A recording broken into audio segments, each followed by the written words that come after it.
Olá, meus lindos e minhas lindas, como vocês estão nessa semana? Estão bem e se cuidando, assim espero. Gente, vamos conversar hoje sobre mudanças climáticas, assunto polêmico, tá? E ainda vou colocar um material complementar para vocês assistirem, que acho que vai causar mais polêmica ainda, vai fazer barulho, mas essa é a ideia.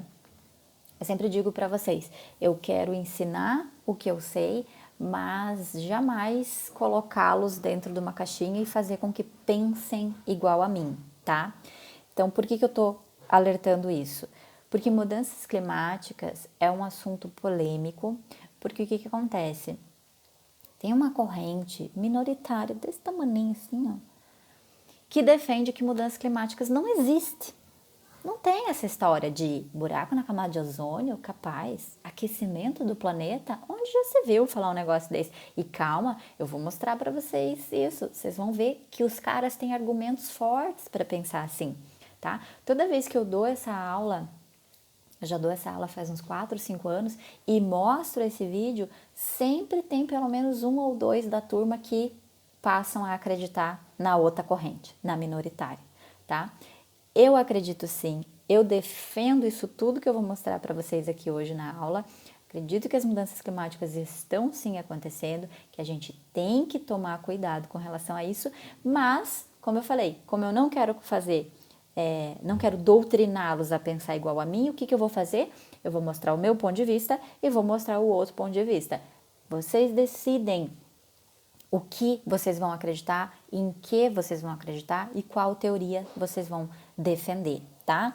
Então, vou apresentar aqui o meu ponto de vista e o ponto de vista da maioria dos estudiosos do assunto e IPCC, que é o painel intergovernamental para as mudanças climáticas, tá? Que é um organismo mundial que estuda as mudanças climáticas. E no final vocês vão ver essa posição contrária, beleza? Então vamos lá, só uma questão histórica aqui, só para dar uma. Para situar como é que a gente começa a ter essa preocupação com mudanças climáticas, o que acontece? A gente teve as duas grandes guerras, né? Primeira e Segunda Guerra Mundial. Quando termina a Segunda Guerra Mundial, em 1945, é criada a ONU, tá? A Organização das Nações Unidas, e também o Fundo Monetário Internacional para tentar recuperar a economia desses países e tudo mais. A ONU não tinha nada a ver com questão de meio ambiente, tá? Isso em 1945, quando ela é criada. Ela tinha todo um cunho de reestruturação dos países, evitar novas guerras, trazer paz e tudo mais. Mas a gente sabe que chega um momento que a ONU começa assim a se meter em questão de meio ambiente. A gente não falou da conferência de 1972, organizada pela ONU? Então a gente sabe que a ONU passa assim a entrar na história. Mas quando ela foi criada, a ideia não tinha nada a ver com isso. Era tudo uma questão política, econômica, de trazer paz e tudo mais. O que acontece, gente? Durante a Segunda Guerra, os soldados, eles estavam tendo muito problema com malária. Eles estavam tendo problema porque o mosquito da malária, né, ele pica a pessoa e aí ela acaba adoecendo. Então, estava tendo muita doença, muito problema com relação a isso. E os soldados, eles passam a usar o dicloro difenil tricloretano, que a gente vai passar a chamar só de DDT, tá? Eles passam a usar o DDT no corpo. Isso era um inseticida. Eles começam a passar o DDT pelo corpo, porque com isso eles afastavam o mosquito da malária. Então foi criado para ser um inseticida. Funcionou? Funcionou. Deu certo? Na época deu. Se alguns morreram depois com os problemas lá de câncer de pele, não sei. Mas que na hora funcionou para evitar a malária, funcionou. Só que o que acontece? Quando as guerras acabam, as pessoas começam a olhar e falar: epa, pera, esse negócio aí, esse produto, esse inseticida, afasta o mosquito da malária. Será que não afasta outras pragas também? Outros tipos de inseto? E começam a usar o DDT na lavoura.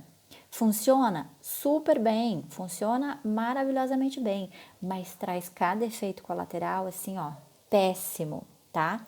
Então, foi como se tivesse sido um start, um ponto inicial de preocupação com as questões mundiais, de mudança do clima como um todo. Por quê? O DDT ele começou a ser usado em larga escala, tá? Os aviões pulverizavam o DDT numa lavoura, em um local, mas o vento espalhava aquilo para todos os lados. O DDT causa muito problema, tanto para a saúde humana quanto para aves. Muitas aves começaram a ter problema com isso. E em 1962, a Raquel, como que é o nome completo dela? Raquel Carson, ela publica um livro chamado Primavera Silenciosa, em que ela relata isso, em que ela aponta este problema, dizendo o DDT está causando morte de pássaros, está causando alteração nas suas rotas migratórias e está mudando o clima do planeta. O DDT, este produto que a gente descobriu que era bom para evitar os mosquitos da malária e que salvou muitos soldados durante a guerra, agora está sendo usado em larga escala e está alterando o clima do planeta. Porque sempre que você desequilibra uma espécie, e aqui estava sendo os mais prejudicados as aves, quando você desequilibra uma espécie, você desequilibra toda a cadeia que envolve esta espécie, tá? Então, a Raquel Carson, ela denuncia isso em 1962, ela é ameaçada de morte, ela é perseguida, porque é óbvio que a indústria química e a indústria da agricultura acharam péssimo ela ter publicado aquilo, né? E o trabalho dela vai tão longe que o DDT passa a ser proibido em todo o mundo, tá? O Brasil foi um dos últimos a proibir, mas já proibiu também, tá? Passa a ser proibido em todo o mundo, então ela teve muitos problemas com isso. Mas é um ponto em que a gente para na nossa história e fala, opa, olha como uma pequena coisa pode alterar o planeta como um todo. Outro exemplo foi o que aconteceu em Minamata, no Japão, em 1956. O que aconteceu lá foi o seguinte, uma empresa ela passou a despejar, eu nem lembro a empresa do que ela era, o que eles produziam, mas se vocês colocarem aí caso de Minamata, vocês vão encontrar fácil na internet. Eu não lembro o que essa empresa fabricava exatamente. Eu sei que no processo produtivo deles, ao final, eles liberavam mercúrio no rio. E o mercúrio acabava entrando na cadeia, os peixes se alimentavam, os peixes acabavam acumulando mercúrio. E mercúrio é um negócio que você acumula no corpo e ele não sai. Não é como outras substâncias que a gente ingere e o nosso corpo filtra e a gente elimina. Mercúrio não. Por isso que tem toda aquela preocupação. Vocês lembram que agora foi proibido também, os termômetros que eram com mercúrio, aquele termômetro que a gente tinha que chacoalhar assim, por que é tão perigoso? Porque o mercúrio se acumula no corpo e não sai mais, tá? Então o que acontece? Os peixes acumulavam mercúrio dentro do corpo. Isso acontecia no Japão. O japonês come peixe? Pensa se não. Começou a acontecer de acumular mercúrio no organismo das pessoas também. Primeiro eles perceberam nos gatos, os primeiros a darem sinais eram os gatos, sabe? Gatos que estavam bem e do nada enlouqueciam, se jogavam, se suicidavam mesmo, assim, sabe? Casos absurdos. Se vocês tiverem curiosidade de procurarem na internet, vocês vão ver os absurdos que aconteciam com gatos e aí passou a acontecer com pessoas também, tá? Porque tanto os animais, os gatos, como as pessoas se alimentavam daqueles peixes e acumulavam mercúrio no corpo.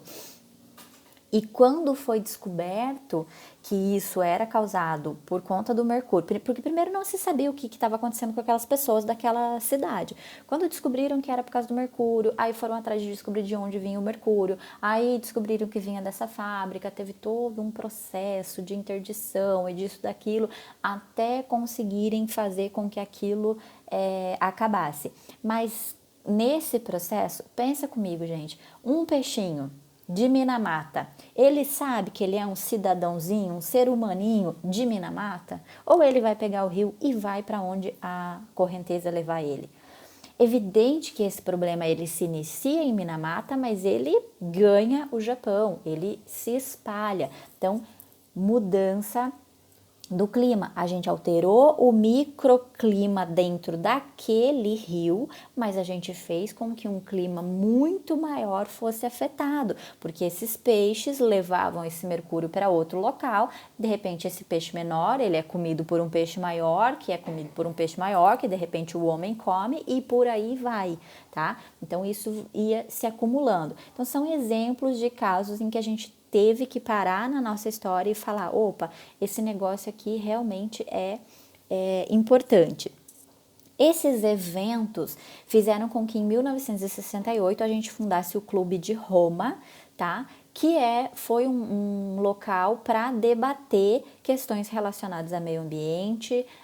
Aí a ONU já começa a se juntar nessa história, muitos pesquisadores do mundo inteiro fazendo parte do Clube de Roma.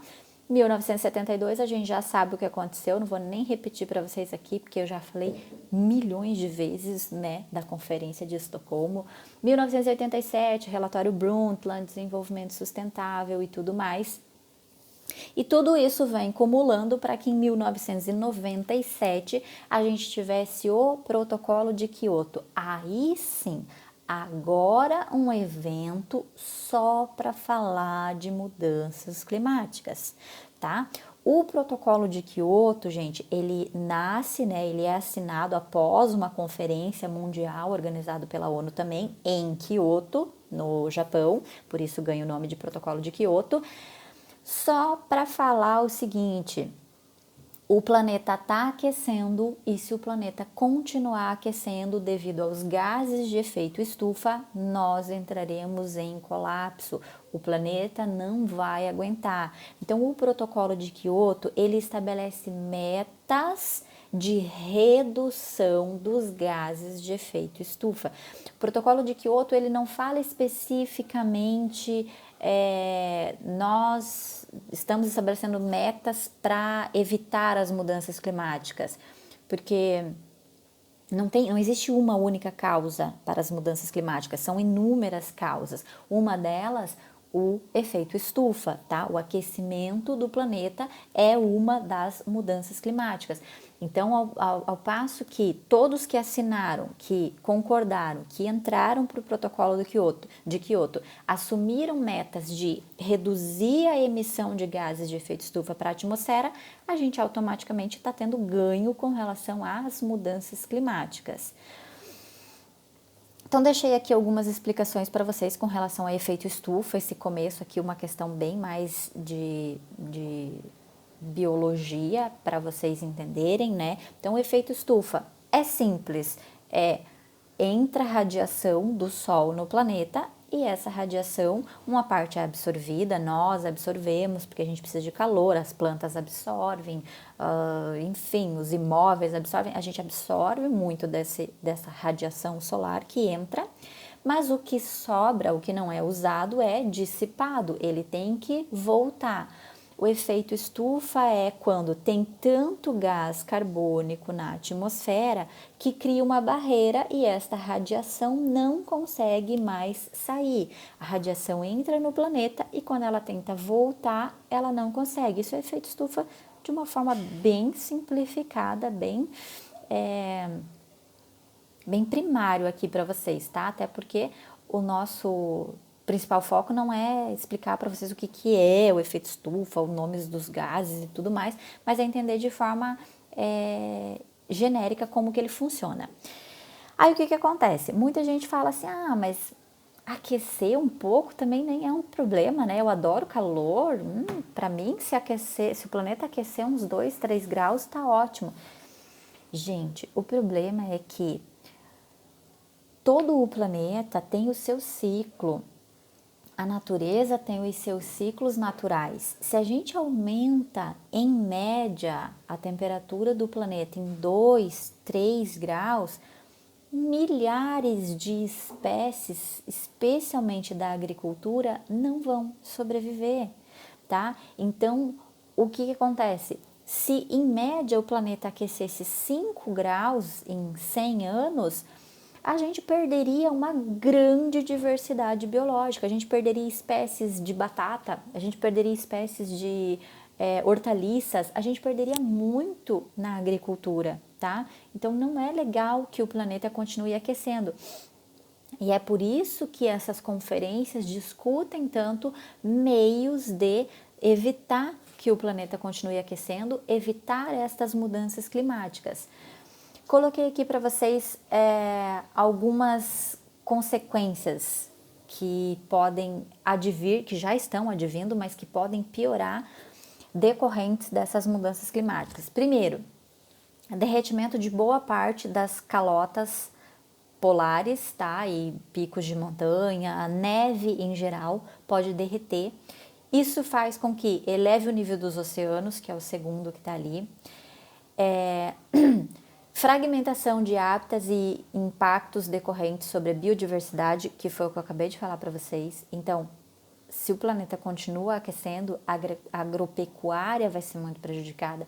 A gente vai perder muita diversidade biológica. Temperatura média do planeta é previsto para aumentar de 1,8 a 4 graus até 2100. Gente, só falta 80 anos para 2100, tá? Provavelmente a maioria de nós não esteja aqui em 2100, mas é isso que você espera para os seus filhos, é isso que você espera para os seus netos, deixar para eles um planeta esculhambado, onde eles vão ter que viver à base de 2 tipos de batata e 1 tipo de arroz, porque não tem mais o resto, se perdeu a diversidade biológica. Não é isso que a gente quer. 4 graus de aumento de temperatura já é caótico para o planeta. Níveis globais médios do planeta, se isso acontecer, tá? Se a gente aumentar entre 1,8 e 4 graus até 2100, os níveis, em média, do planeta todo, os níveis dos oceanos podem aumentar entre 15 e 95 centímetros. 95 centímetros é quase 1 metro. Significa dizer, por exemplo, que Morretes ficaria embaixo d'água. Com 95 centímetros de aumento, Morretes já era uma cidade que acabou. Estou dando só um exemplo que é fácil da gente entender. Vocês sabem que Morretes está praticamente abaixo do nível do mar, né? De tão baixa que é a cidade. Mas existem muitas outras no planeta todo que vão ficar submersas se o oceano sobe 95 centímetros. Então vamos falar mais especificamente sobre o protocolo de Kyoto. Como que foi? O que aconteceu? Ele foi assinado em 1997, ele está quase perdendo sua validade, vai até dezembro de 2020, já vou contar isso para vocês. Como é que fica quando o protocolo de Kyoto acabar? Calma, vamos lá. O protocolo estabelece que 39 países industrializados devem reduzir a emissão dos gases de efeito estufa em média em 5,2% em relação ao que tinha sido medido em 1990. Isto até 2012. Vamos com calma. É muito número, é muita informação. Como que funciona? O protocolo foi assinado em 1997. Em 97, eles tinham que ter um ponto de referência. Então, qual foi o ponto de referência? 1990. Em 1990, tinha sido feita a medição de quanto de gases de efeito estufa os países emitiam para a atmosfera por ano, em 1990. Quando a gente assina em 1997, a gente fala, olha, vamos projetar isso lá para frente. Entre 2008 e 2012, tem que conseguir reduzir, em média, 5,2% em relação ao que a gente tinha medido em 1990. Por que em média? Porque tá aqui uma coisa que a gente sempre vê, né? Desde que a gente começou a ter aula, eu falo isso para vocês. Meio ambiente não respeita fronteira. Meio ambiente não sabe onde acaba o Brasil e começa o Paraguai, a Argentina, ou seja lá qual for. Não tem essa questão. Então, o protocolo de Kyoto, ele falou assim, se um país consegue reduzir mais e o outro consegue reduzir menos, pra gente não importa, porque a gente tem que pensar no planeta como uma coisa só. Então, vamos supor que um país conseguiu, ele tinha que reduzir 5,2%, mas ele conseguiu reduzir 10%. E outro país que precisava reduzir 5,2% conseguiu reduzir 1%. Uma coisa pode compensar a outra Lá em 1997, quando a gente assina o protocolo de Kyoto, a gente diz sim, pode, uma coisa pode compensar a outra. É justo? Já vamos falar se isso é justo ou se não é justo, tá? Eu sei que na tua cabeça aí você já tá pensando, daí ficou fácil, né? Vai ter país reduzindo um monte e vai ter país que não vai fazer nada, né? Mas o protocolo de Kyoto tinha uma boa intenção, era aquela coisa assim otimista, sabe? Tipo, os países vão se ajudar, as nações vão se ajudar e vão cooperar, porque o meio ambiente é uma coisa única. A minha visão tem que ser, se eu não fizer a minha parte aqui, não, o outro pode estar fazendo, ou então eu posso fazer o máximo que eu puder aqui, se o meu vizinho não conseguir, isso vai me afetar do mesmo jeito, porque o planeta é uma coisa só e o aquecimento está acontecendo, as mudanças climáticas estão acontecendo no planeta como um todo. Essa era a visão positiva que aconteceu na conferência durante a conferência que resultou no protocolo de Kyoto, tá? Já vamos falar se isso é legal ou se isso não é legal. O protocolo, ele só entra em vigor em 2005, vejam, a gente assina ele, a gente faz a conferência e assina ele em 1997, mas ele só começa a vigorar em 2005. Por que isso aconteceu? Porque levou quase 10 anos para que o protocolo realmente começasse a vigorar. Porque a gente disse o seguinte, lá em 97, não adianta a gente começar a estabelecer esse protocolo e dizer que as nações precisam reduzir os gases de efeito estufa se tiver meia dúzia de gato pingado aqui, tá? Se tiver ali 2, 3 países só e que a quantidade que eles emitem de gás de efeito estufa é mínima, uma coisa, né, que não tem tanta interferência. A gente precisa dos grandes, a gente precisa de China, Estados Unidos, a gente precisa desses caras que realmente emitem muitos gases de efeito estufa, senão não vai dar certo. Então a gente estabelece em 1997 o seguinte, só vai entrar em vigor o protocolo de Kyoto, ele só começa a valer quando a gente conseguir 55 países e que esses, pelo menos 55 países, representem pelo menos 55% do total de gases emitidos para a atmosfera. Senão, a gente vai reunir, mesmo que a gente reunisse, sei lá, 300 países assinaram o protocolo de Kyoto, soma tudo, quanto que dá as emissões deles? 10% de tudo que é emitido para o planeta por ano. Resolvia? Não resolvia, tá? Então esta foi a ideia. Enquanto a gente não conseguir reunir 55% dos caras aqui, não vale a pena o protocolo começar a valer. Então ele só começa a valer de fato em 2005. O objetivo do protocolo é estabilizar as concentrações, tá? Então a gente tem que reduzir em média 5,2 e conseguir estabilizar isso. Não adianta reduzir, finalmente, em 2010 conseguimos bater a meta, reduzimos 5,2. Pode voltar todo mundo ao normal agora. A vida volta. Não. Depois que a gente chegou nisso, tem que estabilizar essa questão. Como? Procura fontes alternativas, procura meios, investe em tecnologia, em educação para buscar outras formas de, do carro se mexer sem precisar queimar combustível fóssil que manda gás carbônico para a atmosfera. Procurar meios alternativos, tá? Valia, então, até 2012. A partir de 2012, a gente entra numa segunda fase do protocolo de Kyoto.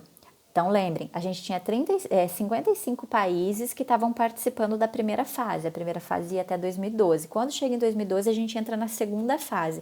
Nessa segunda fase, só 36 países entram. 36 países decidem aderir ao segundo período de compromissos, que vai de 2013 até 2020, né? Dezembro de 2020, agora o protocolo de Kyoto se encerra. Então, só 36 países, viram que já deu uma boa queda na participação. As metas de redução dos gases de efeito estufa do conjunto dos países representa hoje 15% das emissões só. Então, esses 36 países que continuam, que aderiram à segunda etapa, representam 18% de tudo que é emitido de gases de efeito estufa. Mas não era 55%, na primeira etapa era 55%. O que acontece? Olha os caras que saíram, que estavam na primeira etapa, mas saíram da segunda etapa. Estados Unidos, Canadá, Japão, Rússia, Nova Zelândia são exemplos de caras que saíram do protocolo de Kyoto. O que acontece? Os caras emitem pra caramba, principalmente aqui, Estados Unidos, tá? Então, a China já não tinha nem entrado na primeira etapa. Então, o que acontece? A gente que estava com 55% dos caras que emitiam gases de efeito estufa cai para 18%. É péssimo? É péssimo. Principalmente porque Japão saiu, o protocolo é de Kyoto e o Japão saiu da segunda etapa, da segunda fase, que deveria durar até 2020. Foi horrível? Foi horrível, mas aconteceu.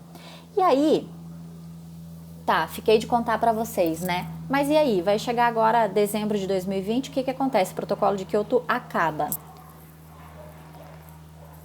Sim, ele acaba. Mas nós, já de olho lá na frente, no futuro, já pensamos nisso. E o que a gente fez em 2014? A gente fez o Acordo de Paris. Já falei várias vezes do Acordo de Paris para vocês, hein? Inclusive na aula da semana passada. Vamos retomar esse assunto. Então, o que acontece? O Protocolo de Paris, a gente assina ele, a conferência acontece em 2014, a gente assina ele em 2015, ele está substituindo, ele teve esses 5 anos, como se fosse uma vacatio legis, né? Esses 5 anos aqui, ó, para substituir o protocolo de Kyoto. Então, o que vai ficar no lugar é o Acordo de Paris. O protocolo de Kyoto, de fato, acaba em dezembro? De fato, ele acaba, mas não quer dizer que a gente não tem mais compromisso com os gases de efeito estufa. Então, o Acordo de Paris, no final de 2014, começa a ter todas essas articulações, tem a conferência internacional e tudo mais. O grande objetivo é limitar. Vejam que a gente mudou. No fim das contas, o que a gente quer é a mesma coisa, evitar as mudanças climáticas. Mas a gente mudou o foco. Ao invés de a gente falar, a gente vai reduzir os gases de efeito estufa, a gente diz que a gente vai limitar o quanto o planeta pode aquecer até 2100. Lembra que eu falei para vocês lá em cima que estima-se que até 2100 entre 1,8 e 4 graus o planeta vai aquecer até 2100, essa é a estimativa da ONU, pois o protocolo de Kyoto vem e fala, a gente vai limitar isso em 1,5. Ou a gente dá um jeito de fazer com que o planeta até 2100 só aqueça 1,5 graus, ou a gente está caminhando para o caos. Foi isso que o Acordo de Paris tentou botar na cabeça dos representantes das nações que estavam ali. A gente precisa limitar que até 2100 o planeta não aqueça mais do que 1,5 graus. O Brasil foi chamado a assumir as metas lá, né? Já falei para vocês, a gente estava representado pela nossa ex-presidente Dilma Rousseff nessa conferência. Ela assume, tá?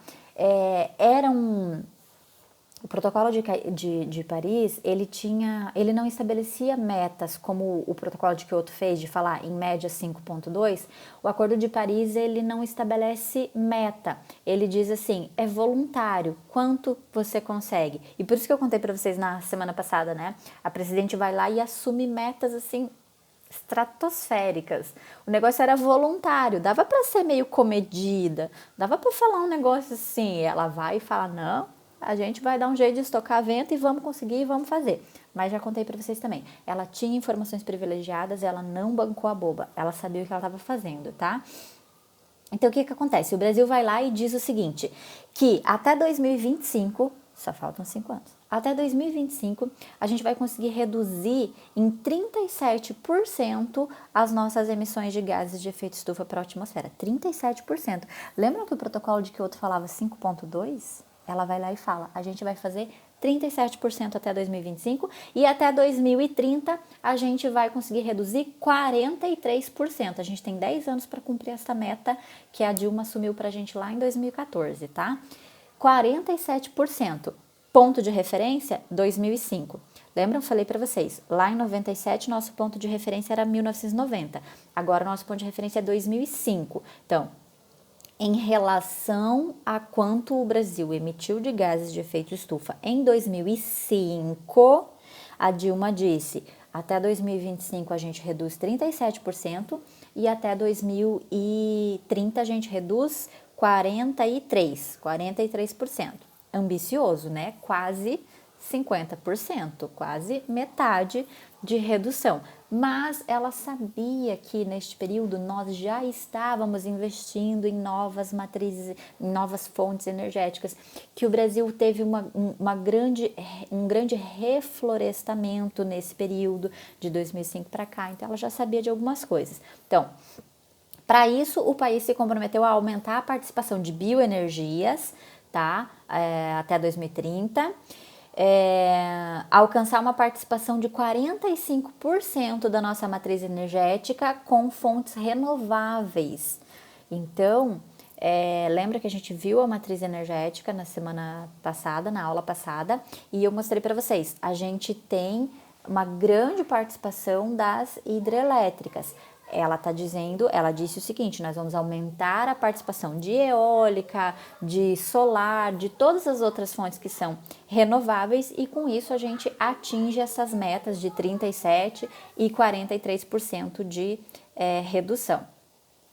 O Acordo de Paris ele foi ratificado em novembro de 2016, dia 4 de novembro de 2016 ele foi ratificado. 144 países já tinham aderido, já tinham entrado até abril de 2017. E aí, o que acontece, gente? Um dos últimos atos do ex-presidente dos Estados Unidos, no finzinho de 2016, o Obama, um dos últimos atos do Obama em 2016, lá em dezembro de 2016, foi entrar para o Protocolo de Paris. Ele assinou. Durante a campanha eleitoral lá, naquela primeira etapa onde tem vários candidatos, porque no fim só ficam mesmo dois, né? Que foi a Hillary e o Trump. Durante a campanha toda, já se sabia que a única candidata que disse que manteria o Acordo de Paris era a Hillary, tá? Todos os outros candidatos já tinham dito que iam sair, inclusive o Trump tinha dito que ele ia sair do Protocolo de Paris. Se o Obama entrasse, ele ia sair. O Obama entra no finzinho de 2016 e no começo de 2017, meados ali em junho de 2017, o Trump cumpre a promessa dele e vaza do acordo, tá? Triste, mas aconteceu.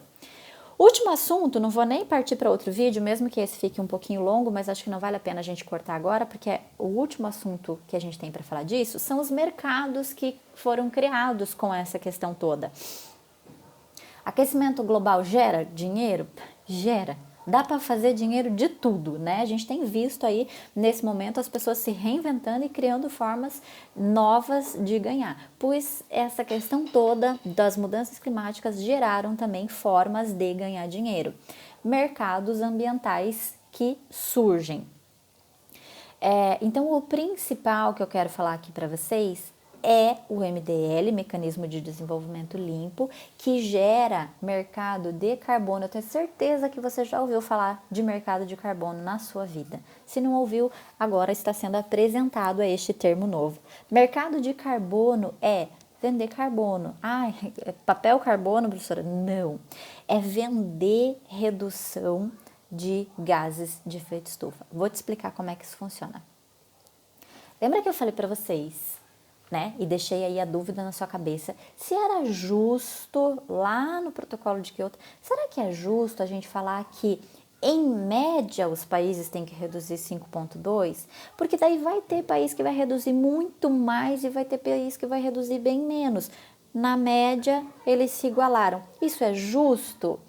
Se é justo ou se não é justo, não sou eu que vou julgar. O que acontece é que isso gerou um mercado, tá?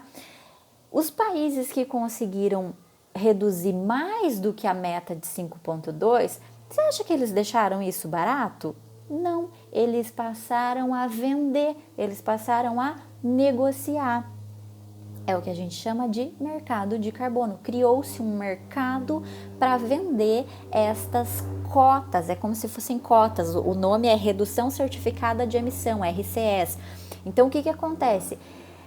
Uma empresa, por exemplo, reflorestadora, uma empresa que planta floresta, isso existe? Existe. Uma empresa que planta floresta.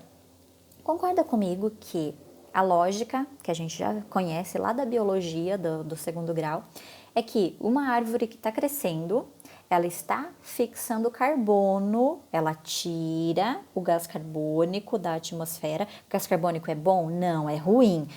Não é legal, a gente não gosta do gás carbônico, tá? A gente quer reduzir a quantidade de gás carbônico. Sempre que a gente planta uma arvorezinha, esta arvorezinha, conforme ela tá crescendo... Ai, como eu queria minhas canetinhas para desenhar para vocês agora e usar todas as cores. A arvorezinha tá crescendo, ela tira gás carbônico da atmosfera, do gás carbônico, ela fica com o carbono e devolve o oxigênio. Gás carbônico, CO2, ela fica com o C e devolve o O2. Ficou claro?